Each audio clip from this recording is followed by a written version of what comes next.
Na-experience yun na ba na sa tuwing umaga or sa tuwing aalis kayo, mag-start kayo ng sasakyan nyo, ay hirap na hirap umandar ang sasakyan nyo? It's because ayaw mag-perform ng maayos yung battery. Actually, a car battery typically lasts between 3 to 5 years. Although, yung ibang mga battery ay tumatagal ng hanggang 10 years. Kung maingat po tayo sa ating mga sasakyan.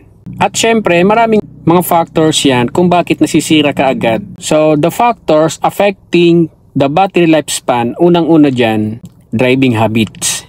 May mga pagkakataon na nagkakaroon tayo ng mga short trips, yung mga malapitan na biyahe lang, nakaka-apekto pala yun sa battery. Which is, hindi nakakapag-perform ng maayos yung alternator, kaya hindi nakakapag-recharge ang battery.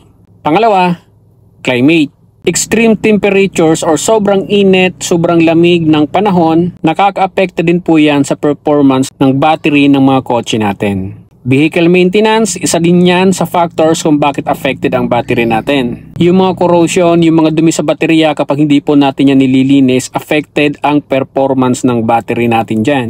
Electrical issues, yung mga grounded na electrical wirings. So pag hindi po natin yan pinagawa, affected din ang battery natin dyan. Then syempre, battery types. So some batteries ay may mga kanya-kanyang compatibility yan ng mga sasakyan. Kaya dapat aware po tayo dyan. Hindi porket may kotse ka, bibili ka na lang ng basta-basta ng battery. At sa bawat uri ng sasakyan, may mga kanya-kanyang lifespan din ang battery. Then syempre, warranty.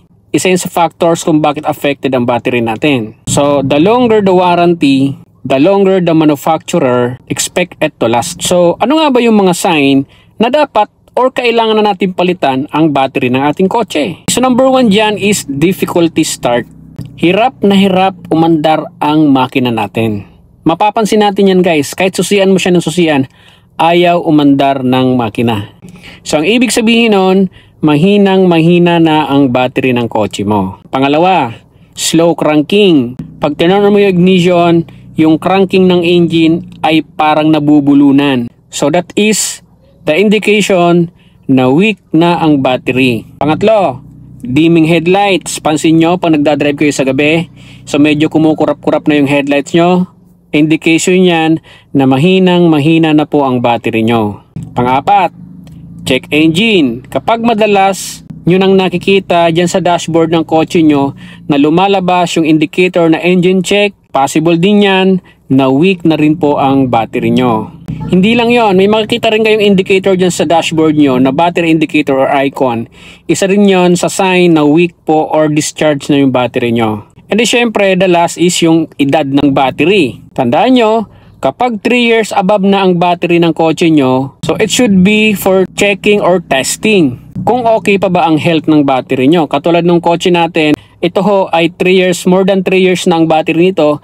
Kaya nakakaranas na ako ng medyo kakaiba. Hirap na mag-start, medyo yung headlight niya hindi na kayang suportahan kapag nag-high beam ako. So medyo okay siya sa low beam. So which is aware naman ako na ang battery nito ay palitan na talaga. For this video mga kaibigan, i-share ko din sa inyo kung paano natin i-check yung battery for more than 3 years, kung pwede pa ba natin gamitin yan. Halimbawa, wala pa kayong budget, wala pa kayong pera. So, i-check na din yung battery nyo kung pwede pa bang tumagal ito at malalaman nyo na rin kung nag-charge pa ba ang battery nyo. Alright? So, lalabas po tayo, ipapakita ko sa inyo kung paano ko i-check ang battery. So, mayroon tayong dalawang pamamaraan sa pag-check ng battery. Una, pwedeng umaandar yung makina, doon natin malalaman kung nag-charge ang battery. At syempre, pag patay yung makina, itetest natin yung battery, doon natin malalaman kung nasa maayos pa bang health ang battery natin. So, let's go, labas tayo. Nga pala guys, ito po yung gagamitin natin na pag-check ng ating battery.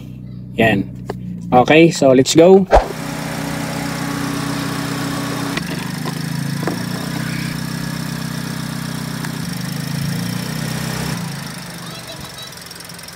So guys, if you notice, blinking green at the same time nakailaw din ang orange. So ibig sabihin yan, fully recharged at the same time dahil naka-orange, weak po yung battery natin. So para sa akin, I recommend na papalitan na po talaga ang battery natin. So this time, try naman natin na naka-off ang engine. Off muna natin yung engine natin para makita natin ang totally condition ng ating battery.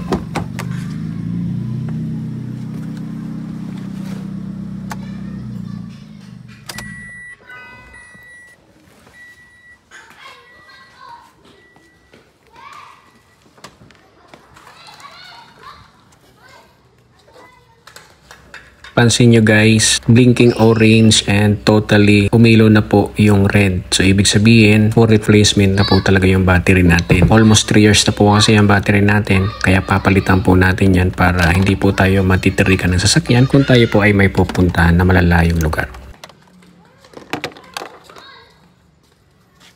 So guys, kung gusto niyo nito, ilalagay ko sa comment section or dyan sa yellow bag kung para makapag-purchase kayo nito kasi napakahalaga to para matest nyo ang health ng battery ng inyong sasakyan kung palitan na ba or okay pa ba.